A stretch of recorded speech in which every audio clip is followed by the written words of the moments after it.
नमस्कार दोस्तों, ocean network में आपका स्वागत है। मैं हूं ओमकार चौधरी।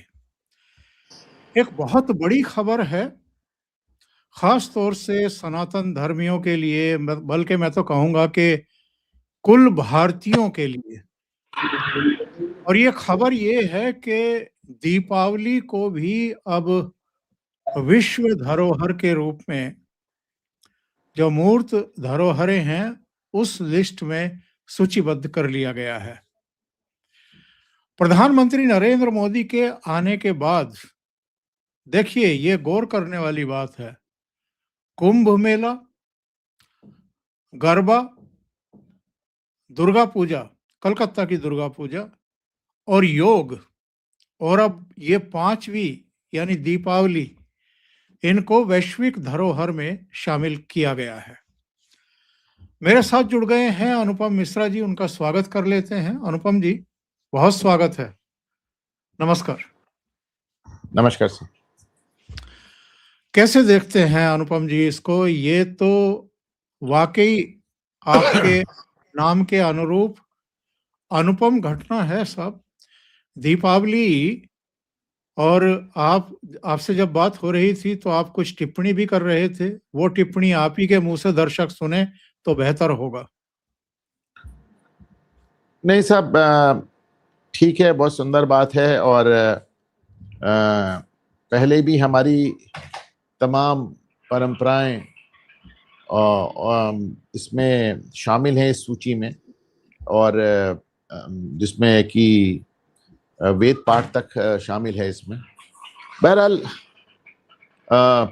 मैं ये कह रहा था कि साहब 500 वर्ष बाद भगवान राम वापस अपने मंदिर में अयोध्या में विराजे हैं। और दिवाली भी क्या है, दिवाली भी तो भगवान का वनवास खत्म हुआ तो दिवाली बनाई गई। तो आज मैं मानता हूं कि भगवान राम के वनवास के लौटने के अवसर को पूरी दुनिया सेलिब्रेट करेगी, पूरी दुनिया उसको स्वीकारेगी। और हर साल राम के वनवास का के समाप्त होने के अवसर को पूरी दुनिया अप्रिशिएट करेगी और पूरी दुनिया इसको स्वीकार करेगी। और सनातन के महत्व को आप पूरी दुनिया में फैलते हुए देख सकते हैं। तो डेफिनेटली एक बड़ा मौका है, एक हर्ष का विषय है। और इसमें तो दो राय नहीं है कि पिछले 11 सालों में नरेंद्र मोदी साहब के नेतृत्व में भारत, हमारा कल्चर, हमारी परंपराएं, देखिए आपको याद होगा इसी बीच व्हाइट हाउस में भी दिवाली मनाई जानी शुरू कर दी गई थी। और मुझे याद पड़ता है कि उस समय शायद जो बिडेन प्रेसिडेंट हुआ करते थे। तो अच्छी बात है, बहुत सुंदर बात है। हमारी तमाम परंपराएं इस समय विदेश में स्वीकारी जा रही हैं, मनाई जा रही हैं, सेलिब्रेट की जा रही हैं। इस्लामिक मुल्कों में योग हो रहा है। आपने ये तक देखा कि साहब इस्लामी मुल्कों में अब मिडिल ईस्ट में रामायण का मंचन शुरू हो गया। ये तो बड़ा अद्भुत है साहब कि आपने देखा यूएई में, संयुक्त अरब अमीरात में इस बार रामायण का मंचन हुआ। मलेशिया वगैरह में पहले ही होता रहा है, अब मिडिल ईस्ट में भी शुरू हो गया है। योग के क्लासेस हो रहे हैं। और अब दीपावली को एक वैश्विक, जिसे कहना चाहिए, एक वैश्विक स्वीकार्यता और सहभागिता प्राप्त हो रही है। तो सनातन फिर से एक बार, अब आप कितना भी विपक्ष इसमें मजाक बनाए कि आप विश्व गुरु करके कितना भी मजाक बनाए, लेकिन इसमें तो दो राय नहीं कि पिछले 11 साल में जिस तरह सनातन और उसकी परंपराएं और सनातन धर्म और सनातन हमारे जो रीति रिवाज हैं, उनको जिस तरह उनका पूरी दुनिया में प्रचार प्रसार हुआ है और जितनी स्वीकार्यता उनकी हुई है, जितने खुले दिल से लोगों ने उसको स्वीकार किया, उसके महत्व को जाना है। प्राणायाम देख लीजिए, अब मैं देख रहा हूँ कि साहब दुनिया भर में लोग आ रहे हैं और इसको ये प्राणायाम सीख कर जाते हैं और उसको अलग अलग अंग्रेजी नाम से, मतलब जहाँ पे अनुलोम विलोम कुछ और हो जाता है, भस्त्रिका कुछ और हो जाता है। लेकिन हमारा जो आर्ट है, हमारा जो एंशिएंट हमारा विज्ञान है, उसको दुनिया भर में स्वीकार्यता प्राप्त हो रही है, हमारे धर्म को स्वीकार्यता प्राप्त हो रही है, हमारी सभ्यता को, हमारी संस्कृति को स्वीकार्यता प्राप्त हो रही है और दुनिया उसको रिकॉग्नाइज कर रही है, एक्सेप्ट कर रही है, सेलिब्रेट कर रही है और सालों साल करेगी। ये अपने आप में बहुत हर्ष का विषय है। क्या वजह है? हम लोग देखते हैं कि सनातन पर, हिंदुओं पर, उनके आस्था स्थलों पर, यहाँ तक के दीपक प्रज्वलन को लेकर के भी एक पूरा गिरोह है, राजनीतिक दल हैं जो इकट्ठा हो जाते हैं।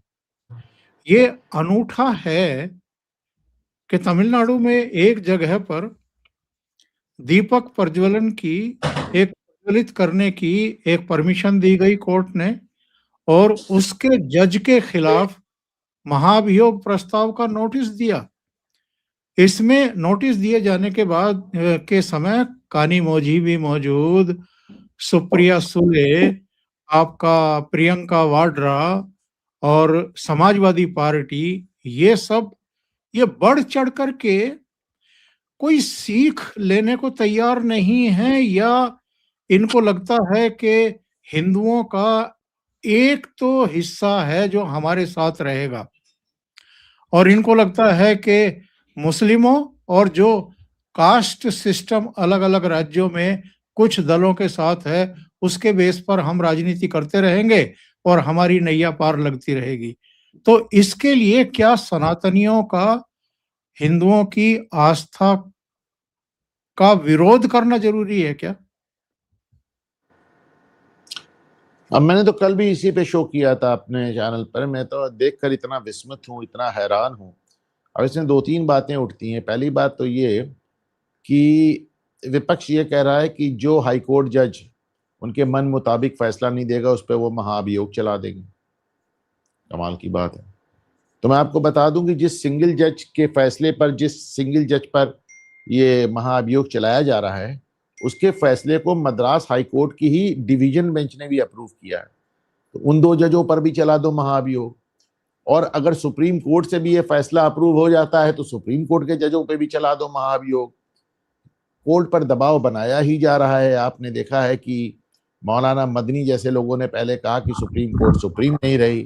फिर आपने देखा कि किस तरह एक लंबी चौड़ी सूची बनाकर नौकरशाहों और जजों, पुराने रिटायर्ड लोगों द्वारा सीजीआई को अटैक करवाया प्रशांत भूषण ने, उनकी इस टिप्पणी पे कि घुसपैठियों के लिए क्या रेड कारपेट बिछा दें। तो आप देख रहे हैं कि लगातार सुप्रीम कोर्ट पर प्रहार होते जा रहे हैं। अब आप हाई कोर्ट के जज को सिर्फ इस बात के लिए महाभियोग चलाने जा रहे हैं कि उसने आपके मन मुताबिक फैसला नहीं दिया। ये अपने आप में इस संविधान की धज्जियां उड़ाने वाली बात है। दूसरी बात, मात्र इसलिए कि एक जज ने एक ऐसे मंदिर पर दिया जलाने की अनुमति दे दी जो 1500 साल पुराना है, जब इस्लाम अस्तित्व में ही नहीं था। जब इस्लाम अस्तित्व में नहीं था, भगवान मुरुगन का मंदिर है वो, जहां पे माना जाता है कि भगवान मुरुगन ने इंद्र की पुत्री देवसेना से विवाह किया था। तो 1500 साल की उसकी मान्यता है। उसके ऊपर किसी एक सिकंदर की दरगाह बना दी। और मजेदार बात देखें, तमिलनाडु का अपना जो टूरिज्म डिपार्टमेंट है, जो पर्यटन विभाग है, वो कहता है कि जिसकी मजार बताई जा रही है वो मजार वहां ना होकर वहां से कई किलोमीटर दूर कहीं और है। तो आपका अपने सरकारी विभाग कुछ और कह रहा है, फिर आप हाई कोर्ट के ऑर्डर को भी नहीं मान रहे हो, कंटेम्प्ट भी कर रहे हो। फिर एक छोटी सी मजार की, अच्छा, प्रिवी काउंसिल में ये मामला अंग्रेजों के जमाने में गया तो प्रिवी काउंसिल ने घोषित किया था कि पूरी पहाड़ी हिंदुओं की है। उन्होंने कहा एक मजार आप रखे रहिए, बाकी पूरी पहाड़ी हिंदू की है। अच्छा, जो पहाड़ी है वो अपने आप में एक शिवलिंग के आकार की है, तो उसको स्वयंभू शिवलिंग भी माना जाता है और उस पहाड़ी की भी पूजा होती है, उस मंदिर में भी पूजा होती है। भगवान शिव के पुत्र भगवान मुरुगन यानी भगवान कार्तिकेय की भी पूजा होती है वहां पर। और वहां पर साल में एक बार दिया जलाने पर आप रोक लगाना चाहते हैं, क्योंकि वो दरगाह वालों को बुरा लगेगा।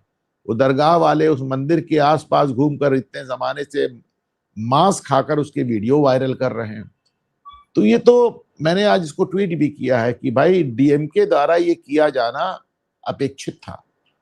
कांग्रेस द्वारा ये किए जाना मूर्खतापूर्ण था, समाजवादी पार्टी द्वारा ये किया जाना आत्मघाती है, और बाल ठाकरे के पुत्र उद्धव ठाकरे द्वारा ये किया जाना अत्यंत दुखद, अत्यंत ही खेद का विषय है कि मतलब शिवसेना ने एक ऐसे जज के खिलाफ महाभियोग चलाने का प्रस्ताव रखा है जिसकी इकलौती गलती यह है कि उसने 1500 साल पुराने मंदिर में साल में एक बार दिया जलाने की अनुमति दे दी।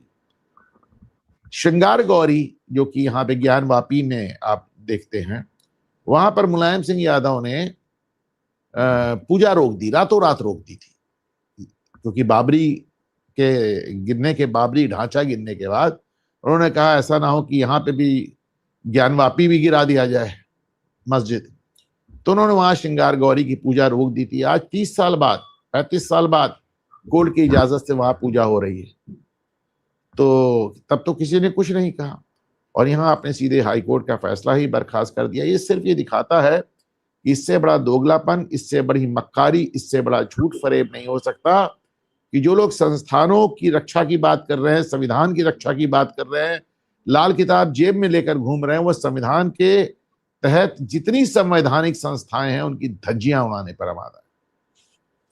और फाइनली सनातन पर इससे नंगा, इससे खुला प्रहार मैंने पहले नहीं देखा। भाई देखिए, डीएमके कर रहा है, समझ में आता है, क्योंकि स्टालिन के साहबजादे कह चुके हैं कि सनातन कोड़ है, हमको मिटाना है। कांग्रेस कर रही है, दुर्भाग्यपूर्ण है, लेकिन समझ में आता है क्योंकि कांग्रेस के जो राष्ट्रीय अध्यक्ष है मल्लिकार्जुन खड़गे, उनके भी साहबजादे कह चुके हैं कि सनातन डेंगू है, मलेरिया, इसका खात्मा आवश्यक है।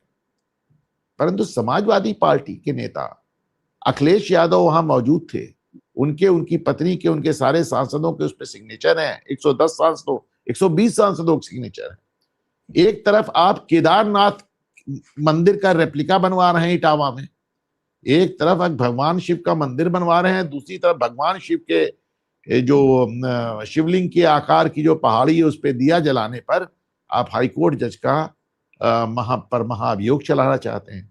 देखिए, मालूम इनको भी है कि ये हाईकोर्ट जज पे महाअभियोग चलेगा नहीं, इनके पास वो नंबर्स ही नहीं है, लेकिन ये सिर्फ दबाव में लेने की राजनीति है। जस्टिस दीपक मिश्रा ने अपने टाइम में कहा था कि मैं राम जन्मभूमि का मामला सॉल्व कर दूंगा, कपिल सिब्बल ने उन पर महाअभियोग चलाने का प्रयास कर दिया। जस्टिस दीपक मिश्रा दबाव में आ गए और जस्टिस दीपक मिश्रा के कार्यकाल में राम जन्मभूमि का मामला नहीं तय हो पाया। कपिल सिब्बल ने उस जमाने में कोर्ट में यह भी कहा था कि 2019 का चुनाव होने वाला है, उसके पहले फैसला नहीं आना चाहिए वरना भाजपा को फायदा होगा। तो आपने दीपक मिश्रा को, जज साहब को आपने दबाव में ले लिया। इसी तरह इस समय आप जस्टिस सूर्यकांत को दबाव में लेने का प्रयास कर रहे हैं, हाईकोर्ट पर दबाव बना रहे हैं।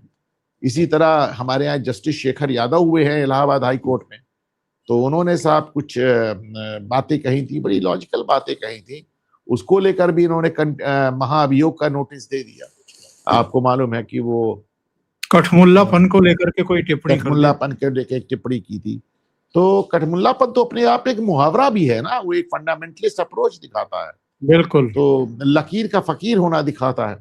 तो ये सीधे सीधा है, मतलब भाई इंदिरा गांधी ने तो एक बार चीफ जस्टिस ऑफ इंडिया को सुपरसीड किया हुआ, यहाँ तो रोज हाई कोर्ट और सुप्रीम कोर्ट पर हमला हो रहा है, और उस पर तुर्रा ये कि साहब हम संविधान को बचा रहे हैं और संवैधानिक संस्थाओं को बचा रहे हैं।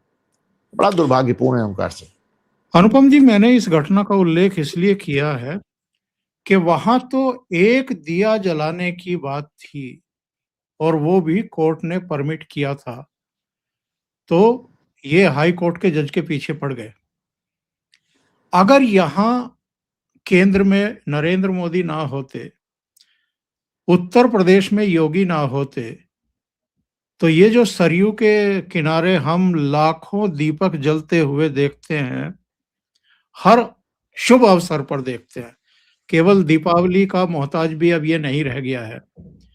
और अयोध्या का कायाकल्प होते हुए देखा है हमने, काशी का कायाकल्प होते हुए देख रहे हैं। इसके अलावा आप जहां बैठे हैं, 65 करोड़ लोग आकर के एक 15-20 लाख की आबादी वाले शहर के किनारे गंगा मैया में आस्था की डुबकी लगा करके चले जाते हैं। छोटी मोटी घटनाएं हो जाती हैं, अलग बात है।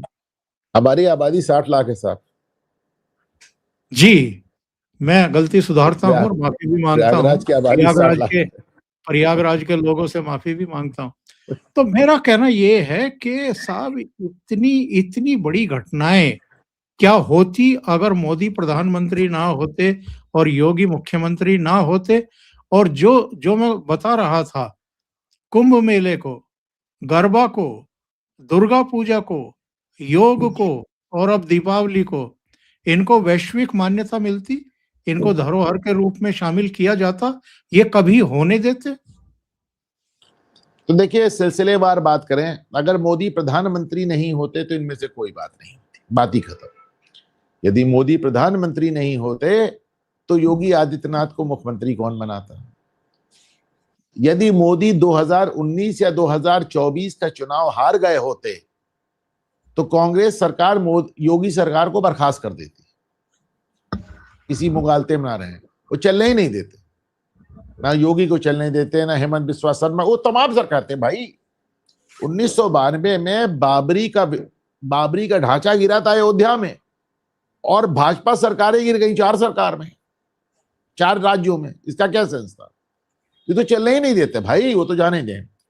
ये तो अयोध्या और कुंभ और ये सब जो हो रहा है, आप जानते हैं कि पिछली बार जब कुंभ हुआ था तो कुंभ में सफाई की मशीन आजम खान चुरा कर ले गए थे, जो उनकी यूनिवर्सिटी के मैदान में उन्होंने गाड़ दी थी।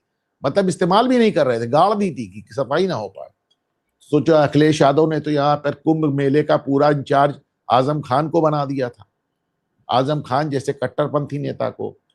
रही बात दिए जलने की, तो आप भूल गए कि अभी दीपावली पे जब योगी दिया जलवा रहे थे अयोध्या में, तो अखिलेश यादव ने कहा था कि दिए की जलाना ये सब बर्बादी है, फिजूल है, और मुझको मुख्यमंत्री बनने दो, मैं दिवाली को क्रिसमस बना दूंगा।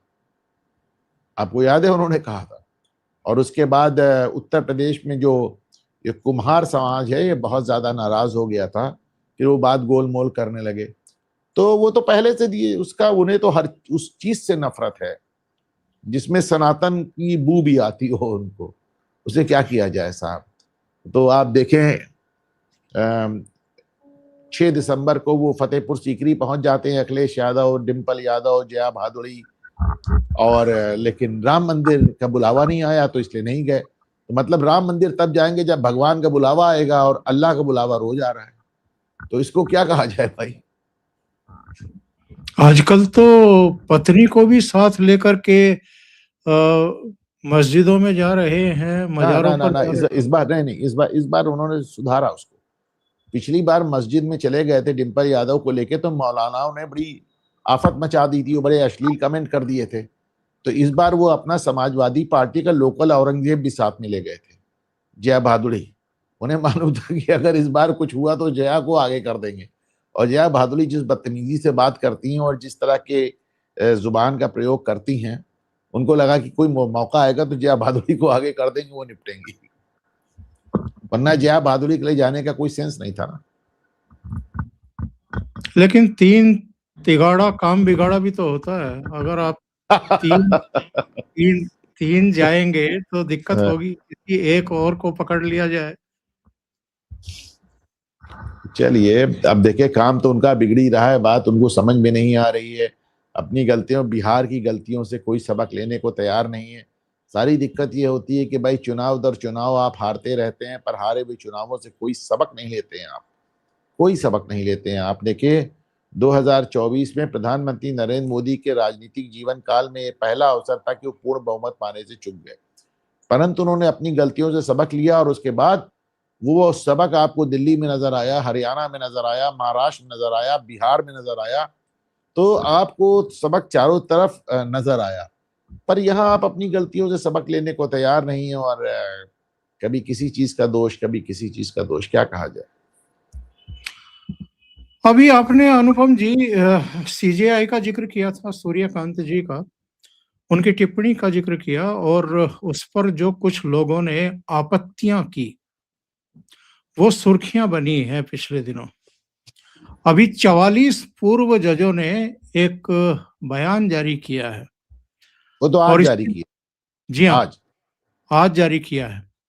उसमें लिखा गया है कि रोहिंग्या भारत में कानूनी रूप से शरणार्थी नहीं है, वे किसी वैधानिक शरणार्थी संरक्षण कानून के तहत नहीं आए हैं। भारत ने यूएन रिफ्यूजी कन्वेंशन 1951 और 67 प्रोटोकॉल पर दस्तखत भी नहीं किए हैं। भारत की जिम्मेदारियां संविधान और घरेलू कानूनों से आती हैं। अवैध रूप से आए लोगों को आधार, राशन कार्ड जैसे दस्तावेज कैसे मिले, ये गंभीर चिंता का विषय है। ये पहचान प्रणाली की अखंडता को नुकसान पहुंचाता है। इस पर कोर्ट की निगरानी वाली एसआईटी की आवश्यकता है। एसआईटी को जांच करनी चाहिए कि ये दस्तावेज इन लोगों को कैसे मिले और इनमें कौन शामिल है। रोहिंग्या का म्यांमार में भी कानूनी दर्जा विवादित है, इसलिए भारतीय अदालतों को स्पष्ट कानूनी श्रेणियों का काम करना चाहिए। न्यायपालिका ने संविधान के दायरे में रहकर मानव गरिमा और राष्ट्रीय सुरक्षा दोनों का संतुलन बनाए रखा है। ऐसे में अमानवीयता का आरोप लगाना अनुचित है और न्यायिक स्वतंत्रता के लिए खतरा है। विवाद क्यों खड़ा किया जा रहा है? क्योंकि सीजेआई ने रोहिंग्याज को घुसपैठिया बताया था और ये कहा था कि जो बिना इजाजत के, जो बिना वैध दस्तावेजों के यहाँ आए हैं और आकर के तमाम सरकारी सुविधाओं पर एक तरीके से डाका डाल रहे हैं। डाके शब्द का प्रयोग उन्होंने नहीं किया, मैं अपनी तरफ से कर रहा हूं। क्या उनके लिए रेड कारपेट बिछाएं?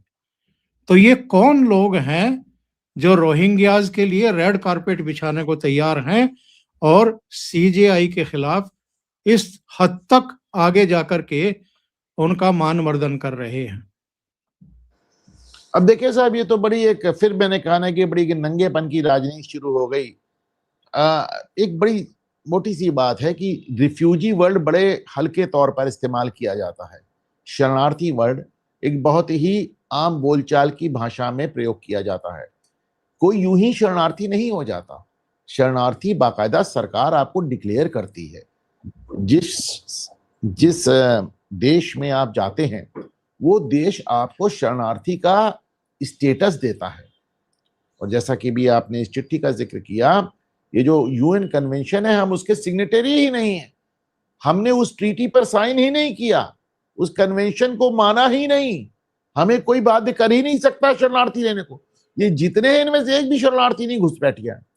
अब ये बताएं कि एक जज को सिर्फ इसलिए निशाना बनाया जा रहा है कि उसने ये कह दिया कि इस देश में घुसपैठिए नहीं आने चाहिए।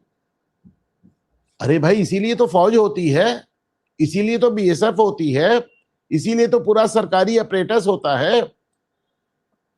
आप कह रहे हैं कि इस देश से घुसपैठिए निकाल दिए जाए तो आपको वो बात बुरी लग रही है। आपसे कहा जा रहा है घुसपैठियों को वोट देने का अधिकार नहीं होना चाहिए तो आपको वो बात बुरी लग रही है। और डोनाल्ड ट्रंप कह तो रहे हैं डंके की चोट पर कि सारे घुसपैठियों को निकाल के बाहर करूंगा। विमान में भर भर कर भेज रहे हैं वापस। यूरोप ने तो अपने आप बाकायदा जिनको शरण दे दी है, यूरोप के देशों ने तो जिनको आधिकारिक तौर पर शरणार्थी घोषित कर दिया, उनके लिए स्कीम लाई है कि भैया पैसा लो अपने घर जाओ, पैसा लो अपने घर जाओ, हमारी जान छोड़ो। तो वो डोनाल्ड ट्रंप कह रहे हैं, वो यूरोप कह रहे हैं, वो सब समझ में आ रहा है। पाकिस्तान जैसा मुल्क 60 लाख अफगानियों को रातों रात उसने निकाल खदेड़ दिया, आपने देखा। ईरान ने अफगानियों को खदेड़ दिया। ईरान का आपने देखे कितने हृदय विदारक वीडियोज आए।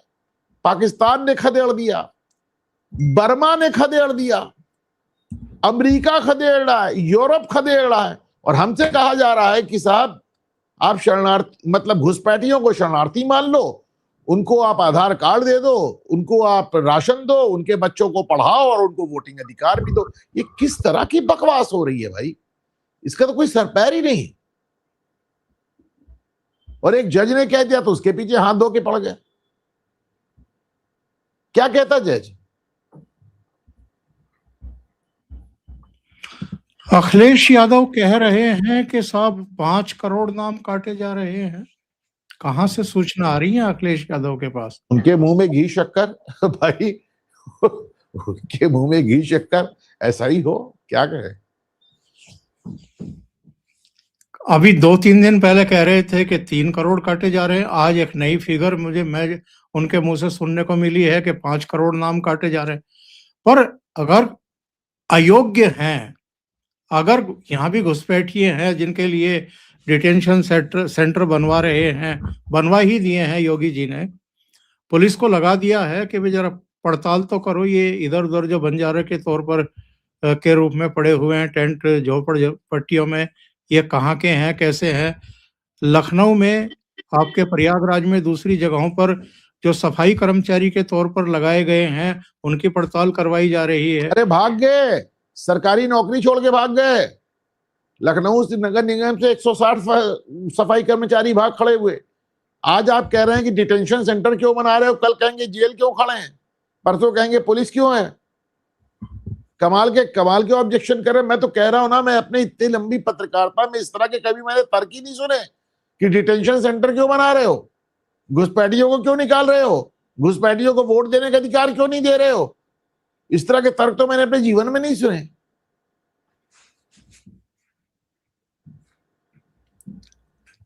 आपको आनंद की अनुभूति नहीं होती है कि जो नहीं, कभी बिल्कुल नहीं, बिल्कुल नहीं, जो बिल्कुल आपको सर आनंद।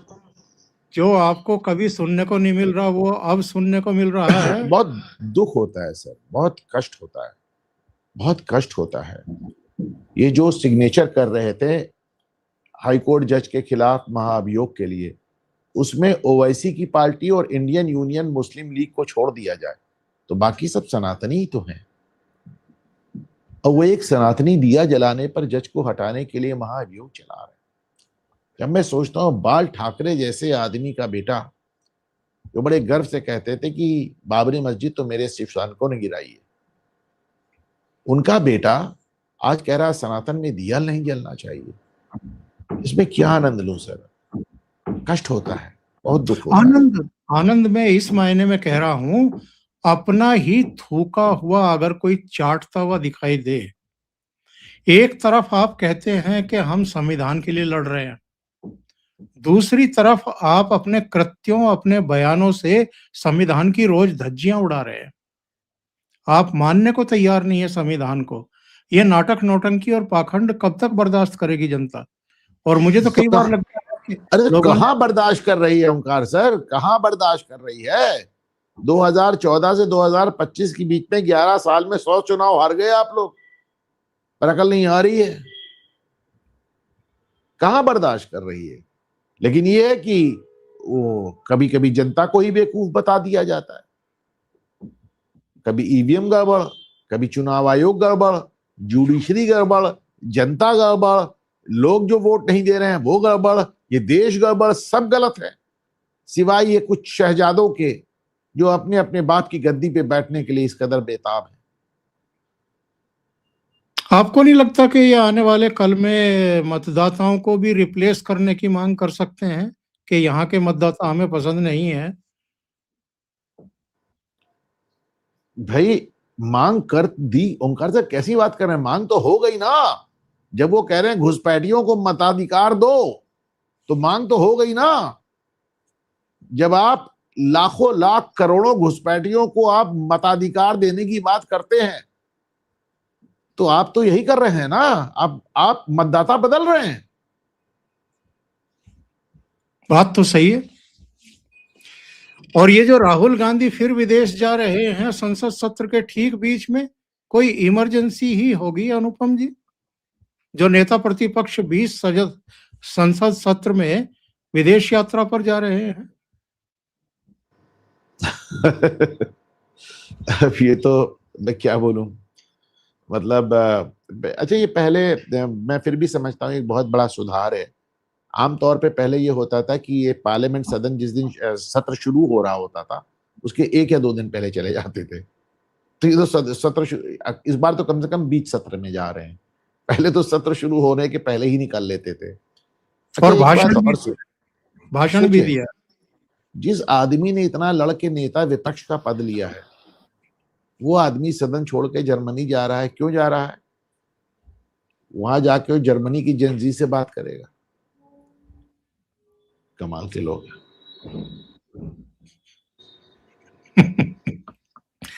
पर कोई समझ में आ रहा है आपकी कि क्यों जा रहे हैं जर्मनी ये? देखिए, समझने वाली बात तो है नहीं, ये तो कांग्रेस ही बताएगी क्यों जा रहे हैं। और अभी उन्होंने बताया कि वहां जा रहे हैं, कुछ युवाओं से बात करेंगे और सरकार के कुछ मंत्रियों से बात करेंगे। एक तरह के ये भी कहते हैं कि हम इनको विदेश में भी सरकारी मंत्रियों से मिलने नहीं देते, अब ये भी बता रहे हैं कि जर्मनी के मंत्रियों से बात करेंगे। ऐसी क्या आवश्यकता आन पड़ी कि नेता विपक्ष बीच सदन के बीच में उसे जर्मनी जाकर कुछ छात्र नेताओं से बात करने की जरूरत पड़ गई। ऐसी कौन सी इमरजेंसी आ गई साहब? देखिए, राहुल गांधी ये सब पर्दे डालते रहते हैं, वो जाते हैं अपने डीप स्टेट की मीटिंग्स के लिए, वो जाते तब है जब उनको तलब किया जाता है। इनसे कोई पूछे ताजिकिस्तान क्यों गए थे, ये अभी हाल में मस्कट क्यों गए थे, मलेशिया क्यों गए थे, तो ये जाते हैं अपनी डीप स्टेट्स की मीटिंग्स के लिए जब इनको तलब किया जाता है, और उस पर ये इस तरह का मुलम्मा चढ़ाते रहते हैं। बहुत दुखद है। जब ये नेता प्रतिपक्ष बने थे, इनका एक वीडियो आया था, उसका एक शुरुआती अंश सुनवाता हूं दर्शकों को, आपने तो सुन रखा होगा। एलओपी आपकी आवाज है, आपका औजार है। जो भी आपके दिल में भावना है, आपकी समस्याएं हैं, एलओपी के माध्यम से मैं लोकसभा में आपके लिए उठाऊंगा। जर्मनी से उठाएंगे? पता नहीं राहुल गांधी को ये वीडियो, ये वक्तव्य याद रहते हैं कि नहीं रहते हैं, कांग्रेसियों को याद रहते हैं कि नहीं रहते हैं, लेकिन बात तो कही थी उन्होंने। और ये एआई जनरेट वीडियो भी नहीं है, ये उनका ओरिजिनल वीडियो है साहब। लेकिन एक बात बताइए, वंदे मातरम जैसी महत्वपूर्ण चर्चा पर बहन जी को भेजा जाता है बोलने के लिए, राहुल गांधी नहीं आते हैं। कोई शिफ्ट है क्या परिवार के भीतर?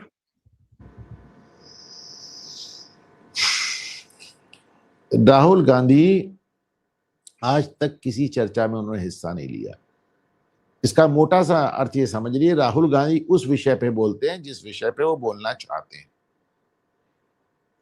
अगर आपको लगता है कि वो देश के किसी प्रासंगिक विषय पे बोलेंगे या किसी एक ऐसी बात पे बोलेंगे जो जेरे बहस हो, जिस पे बात हो रही है, ये हम लोग की गलतफहमी है।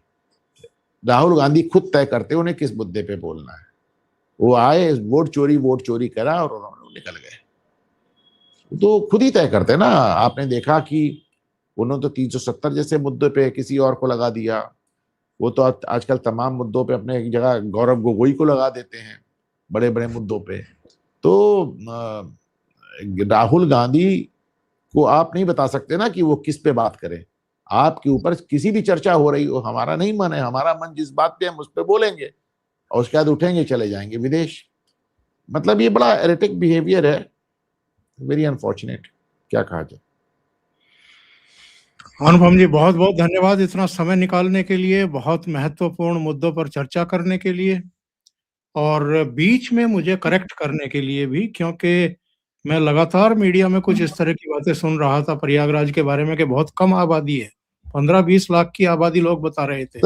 प्रयागराज उन बिरले जिलों में है जिसको काटकर 2 जिले बनाए गए। जिला इतना बड़ा और इतना ज्यादा आबादी का हो गया था कि संभल नहीं रहा था, तो प्रयागराज को काटकर, उस जमाने में इलाहाबाद हुआ करता था, इलाहाबाद और कौशाम्बी 2 जिले बनाए गए। जैसे कानपुर को काटकर कानपुर और कानपुर देहात बनाया गया, उसी तरह इलाहाबाद को काटकर उसके रूरल एरिया को लेकर कौशाम्बी बनाया गया। और इलाहाबाद के बारे में एक फिर से बता दूं कि एक जिले के रूप में इतना बड़ा है, इधर मध्य प्रदेश को टच करता है, आप देखें, और बल्कि 2-3 जगह। और आप देखें कि इलाहाबाद कमिश्नरी आज उसमें केवल 4 जिले हैं, प्रतापगढ़, प्रयागराज, कौशाम्बी और फतेहपुर। परंतु एक जमाने में इलाहाबाद कमिश्नरी यानी इलाहाबाद मंडल इतना बड़ा हुआ करता था कि हमारे तत्कालीन मुख्यमंत्री हेमवती नंदन बहुगुणा ने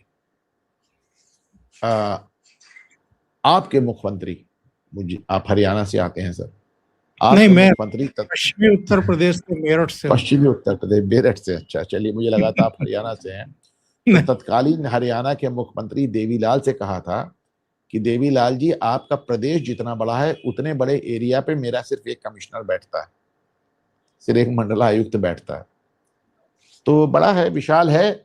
बस ये एक थोड़ा सा एक लेड बैक इसका एटीट्यूड है। बहुत ज्यादा आराम तलब लोग हैं। गंगा मैया की जय, बजरंग बली की जय। बहुत ज्यादा कोई हाहाकार नहीं मचता, यहाँ सब खा पी कर मस्त रहते हैं। तो इसलिए सही। शायद उसको अक्सर अंडररेट कर लिया जाता है। नहीं, महाकुंभ में आप बुलाते रहे और हम और संजय दीक्षित नहीं पहुंच पाए, तो मुझे तो आना है साहब। मैं तो अब माघ मेले में आइए। जी, जी, बनाते हैं। अभी योगी जी ने बताया कि बहुत 15 करोड़ लोग आ रहे हैं। अच्छा, अच्छा। बहुत-बहुत धन्यवाद अनुपम जी जुड़ने के लिए, और दर्शकों का भी बहुत धन्यवाद, आप जुटे। आपसे एक अनुरोध है, अगर आपको ये चर्चा अच्छी लगी है तो आप लाइक बटन ज़रूर दबा दें। वीडियो को साझा भी करें अपने मित्रों के साथ ग्रुप्स में। अभी तक ये चैनल आपने अगर सब्सक्राइब नहीं किया है तो सब्सक्राइब कर लें।